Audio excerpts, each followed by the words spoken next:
रुझान फौजी महबूब आलम सियाल कत्ल केस के मरकजी मुलजमान की गिरफ्तारी पर अहले रुझान का पुलिस जिंदाबाद रैली। रुझान पुलिस जिंदाबाद के नारे मुतासर खानदान ने और अहले इलाका ने कातलों की गिरफ्तारी पर और डकैती में छीनी गई कार बरामद करने पर शहरियों ने DSP रुझान और SHO रुझान को मुबारकबाद दी और अफसरान को माले पहनाए। तफसील के मुताबिक रुझान फौजी महबूब सियाल कत्ल केस के मरकजी मुलजमान पुलिस ने धर लिए। डकैती में छीनी जाने वाली कार भी पुलिस ने रिकवर करके मालकान के हवाले कर दिया। महबूब सियाल के लवाकिन और अहले इलाका ने रुझान पुलिस को खराज तहसीन पेश करने के लिए पुलिस जिंदाबाद रैली निकाली। रैली कमेटी चौक से शुरू होकर थाना रुझान में इख्तिताम पजीर हुई। रैली के शुरका ने हाथ में पले कार्ड उठा रखे थे। शुरका ने रुझान पुलिस जिंदाबाद के नारे लगाए और अफसरान बाला को मुबारकबाद पेश करते हुए लवाकिन ने DSP रुझान, SHO रुझान और दीगर अफसरान को माले पहनाए और खुशी का इजहार किया। इस मौका पर DSP रुझान परवेज अहमद खान ने गुफ्तगू करते हुए कहा, अल्हम्दुलिल्लाह जी, मैं खुश तो मुतमैन हाँ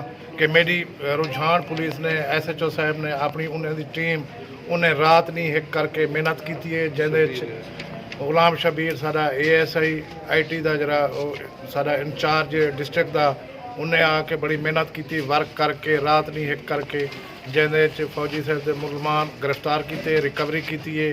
2 मुलजम रिमांड थे, बाकी मुलजम इंशाअल्लाह वो भी ट्रेस हो गए, वो गिरफ्तार हुए सर। कैमरा टीम के साथ राव वकील अहमद, नुमाइंदा उसाव, डिजिटल न्यूज़, राजनपुर।